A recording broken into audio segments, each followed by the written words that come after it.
Hello, आप कैसे हैं? आप सभी लोग, आई होप आप लोग बहुत अच्छे हैं। आज हम पॉलिटी में चैप्टर का पढ़ेंगे भारतीय संविधान की विशेषताएं। तो आइए देखते हैं।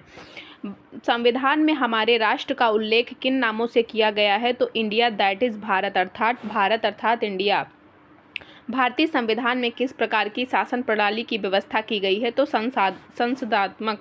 संसदात्मक शासन व्यवस्था में विधायिका का कार्यपालिका पर नियंत्रण होता है। अध्यक्षात्मक शासन प्रणाली का आधारभूत तत्व क्या है? तो एकल कार्यपालिका।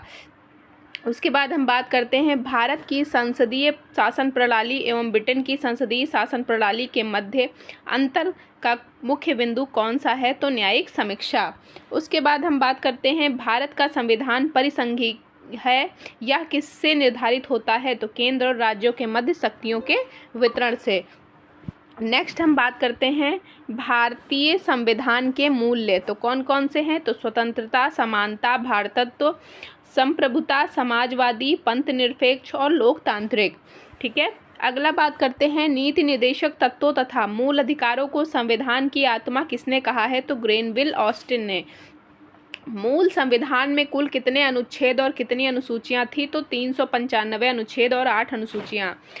सर्वप्रथम कांग्रेस के किस अधिवेशन में जन गण मन गाया गया? तो कलकत्ता अधिवेशन वर्ष 1911 में। राष्ट्रगान के गायक का मानक समय कितना है? तो 52 सेकंड। उसके बाद हम बात करते हैं भारतीय संविधान की जटिलता के कारण इसे वकीलों का स्वर्ग भी कहा गया है। नेक्स्ट क्वेश्चन हम देखते हैं भारतीय संविधान अधिक कठोर तथा अधिक लचीले के मध्य एक अच्छा संतुलन स्थापित करता है, यह कथन किसका है? तो केसी व्हीलर का। भारतीय संविधान के बृहद होने का कारण क्या है? तो संघ तथा राज्यों का एकल संविधान। भारतीय संविधान अंशतः कठोर अंशतः लचीला है। अपनी राष्ट्रवादी प्रतिक्रिया में भारतीय संविधान के निर्माताओं ने अल्पसंख्यकों के हितों तथा भावनाओं के महत्व को कम करके आंका है। यह कथन किसका है? तो आइवर जेनिंग्स का।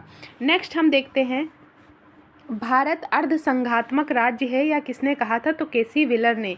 भारत में राजनीतिक सत्ता का प्रमुख स्रोत कौन सा है? तो जनता। कोई भी संविधान कितना भी अच्छा क्यों ना हो, यदि उसे क्रियान्वित करने वाले बुरे व्यक्ति हैं तो संविधान भी बुरा हो जाएगा। किसने कहा था? डॉक्टर भीमराव अंबेडकर ने। संविधान को संघात्मक के तंग ढांचे में नहीं ढाला गया है। डॉक्टर भीमराव अंबेडकर। भारत की स्वतंत्रता के बाद भारतीय राष्ट्रीय कांग्रेस को एक राजनीतिक दल के रूप में भंग कर दिया जाना चाहिए, यह सुझाव किसने दिया? तो महात्मा गांधी ने। भारतीय संघवाद को सहकारी संघवाद किसने कहा? तो जी ऑस्टिन ने। अध्यक्षात्मक शासन प्रणाली में कार्यपालिका की समस्त शक्तियां किसमें निहित हैं? तो राष्ट्रपति में। मौलाना अबुल कलाम आज़ाद ने संविधान सभा में वयस्क मताधिकार को 15 वर्ष के लिए स्थापित करने की बात कही थी। भारत का राष्ट्रीय पशु कौन सा है? तो बाघ। राष्ट्रीय पुष्प कमल। राष्ट्रीय पक्षी मोर। राष्ट्रीय ध्वज के चक्र में कितनी तीलियां हैं? तो 24। एस.आर. बोम्मई बनाम भारत संघवाद 1994 में उच्चतम न्यायालय ने कहा भारतीय संविधान एक परिसंघात्मक संविधान है। उसके बाद हम बात करते हैं 7वीं अनुसूची में कौन कौन से विषय हैं। तो भारतीय संविधान के अंतर्गत सिविल प्रक्रिया संहिता किस सूची का विषय है? तो समवर्ती सूची का। जनसंख्या नियंत्रण और परिवार नियोजन तथा आपराधिक मामले भारतीय संविधान की समवर्ती सूची में सम्मिलित हैं। शिक्षा किस सूची का विषय है? तो समवर्ती सूची का। शिक्षा प्रारंभ में राज्य सूची का विषय था, इसे 42वें संविधान संशोधन 1976 के द्वारा समवर्ती सूची में स्थानांतरित किया गया था। उसके बाद हम बात करते हैं भूमि सुधार किस सूची के अंतर्गत शामिल है? तो राज्य सूची। रेलवे पुलिस किस सूची का विषय है? तो राज्य पुलिस का। उसके बाद हम बात करते हैं नेक्स्ट आर्थिक नियोजन किस सूची का विषय है? तो समवर्ती सूची का। भारतीय कृषि संविधान को किस सूची में रखा गया है? तो राज्य सूची में। पंचायती राज्य किस सूची से सम्मिलित है? तो राज्य सूची से। दंड प्रक्रिया भारतीय संविधान की 7वीं अनुसूची की सूची तृतीय में शामिल है, यानी कि समवर्ती में। विवाह विच्छेद और गोद लेना संविधान की 7वीं अनुसूची के किसके अंतर्गत शामिल किया गया है? तो सूची 3 समवर्ती सूची में। उसके में हम बात करते हैं तीनों सूचियों से संबंधित विषय कौन कौन से विषय किस किस अनुसूची में है, मतलब तो देखते हैं। यूनियन लिस्ट यानी कि संघ सूची के विषय कौन कौन से हैं? तो संघ सूची के विषय हैं हमारे प्रतिरक्षा, विदेशी मामले, नागरिकता, संचार, डाक व तार, निगम कर, सेवा कर, युद्ध और शांति, सीमा शुल्क व निर्यात शुल्क, बीमा, प्रत्यर्पण, शेयर बाजार, अंतर्राष्ट्रीय संधि और करार। उसके बाद रेलवे भी है, मुद्रा और रिजर्व बैंक, समुद्री व हवाई मार्ग, विदेशी ऋण और विदेशी व्यापार, लॉटरी, आयकर, कृषि से भिन्न, जनगणना, डाकघर, बचत बैंक, स्टॉक एक्सचेंज। उसके बाद हम बात करते हैं राज्य सूची में कौन कौन से आते हैं। तो लोक सब व्यवस्था, पुलिस, रेल व ग्रामीण पुलिस सहित, कारागार, भूमि, स्थानीय स्वशासन, प्रादेशिक लोक सेवा, लोक स्वास्थ्य, बाजार एवं मेले, सट्टा व जुआ, कृषि भूमि व संपदा शुल्क, पशुपालन और सिंचाई। उसके बाद कृषि आय पर कर, गैस, शराब, मनोरंजन, भू राजस्व या लगान, विद्युत पर कर, पथ कर, प्रति व्यक्ति कर, विलासिता की वस्तुओं पर कर। उसके बाद हम बात करते हैं समवर्ती सूची पर।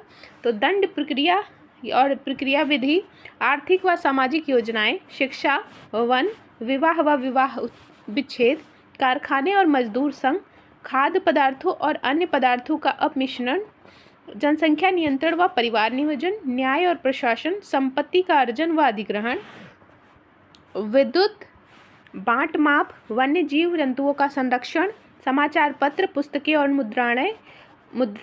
मुद्रालय, स्वच्छता व औषधालय, औद्योगिक विवाद, उत्तराधिकार, विधि वृत्ति, चिकित्सा वृत्तियां, कीमत नियंत्रण और जन्म मरण पंजीकरण आदि। ठीक है।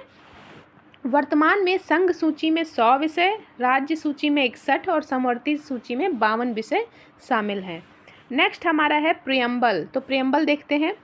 प्रस्तावना क्या है। तो हम भारत के लोग भारत को एक प्रभुत्व संपन्न, समाजवादी, पंथनिरपेक्ष, लोकतंत्रात्मक गणराज्य बनाने के लिए उसके समस्त नागरिकों को सामाजिक, आर्थिक, राजनीतिक न्याय, विचार, अभिव्यक्ति, विश्वास, धर्म और उपासना की स्वतंत्रता, प्रतिष्ठा और अवसर की समता, ठीक है, प्राप्त कराने के लिए तथा उन सब की व्यक्ति की गरिमा और राष्ट्र की एकता और अखंडता सुनिश्चित करने वाली बंधुता बढ़ाने के लिए दृढ़ संकल्पित होकर अपनी इस संविधान सभा में आज तारीख 26 नवंबर 1949 मिति माघ शुक्ल सप्तमी संवत 2006 विक्रमी को एतद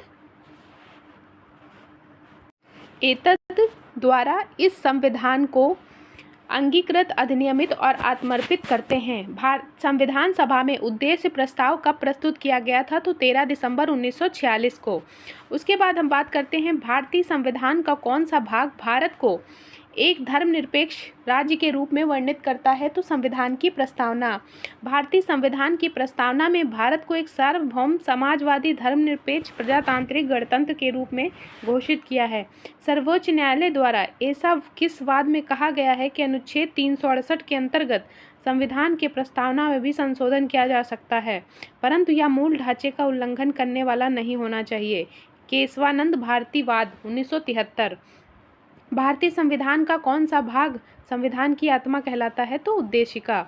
उसके बाद हम बात करते हैं कल्याणकारी राज्य का उद्देश्य अधिकतम जनसंख्या के लिए अधिकतम कल्याण सुनिश्चित करना।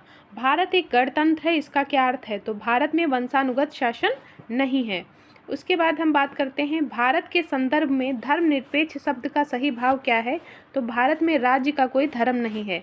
उद्देशिका में सम्मिलित सामाजिक, आर्थिक और राजनीतिक न्याय के तत्व किससे संबंधित हैं। तो 1917 की रूसी क्रांति से।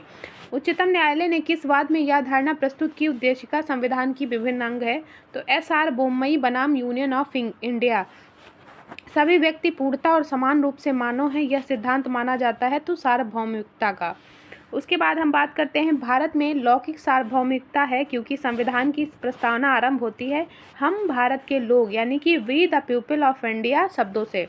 लोक कल्याण शब्द भारत के संविधान की उद्देशिका में नहीं है, बल्कि यह राज्य के नीति निर्देशक तत्व का नाम है। किस संशोधन के द्वारा भारतीय संविधान की उद्देशिका में संशोधन किया गया था। तो 42वें संविधान संशोधन के द्वारा। भारतीय संविधान की प्रस्तावना में जिन आदर्शों एवं उद्देश्यों की रूपरेखा दी गई है उनका विस्तार कहाँ है। तो मूल अधिकारों में, राज्य के नीति निर्देशक सिद्धांतों एवं मौलिक अधिकार कर्तव्यों के अध्याय में। राज्य का सबसे महत्वपूर्ण तत्व क्या है? तो संप्रभुता। समाजवादी, अखंडता तथा पंथ निरपेक्ष शब्द संविधान की प्रस्तावना में किस संशोधन से जोड़े गए? तो 42वें संशोधन द्वारा। उद्देशिका को राजनीति जन्मपत्री की संज्ञा के.एम. मुंशी ने दी थी। प्रस्तावना संविधान का अंग नहीं है। उच्चतम न्यायालय ने यह मत किस वाद के व्यक्त किया था? तो बेरूबारी संघ मामले में 1960 में। संविधान निर्माण में महत्वपूर्ण भूमिका निभाने वाले संविधान सभा के सदस्य सर अल्लादी कृष्ण स्वामी अय्यर के अनुसार संविधान की प्रस्तावना हमारे दीर्घकालीन सपनों का विचार है।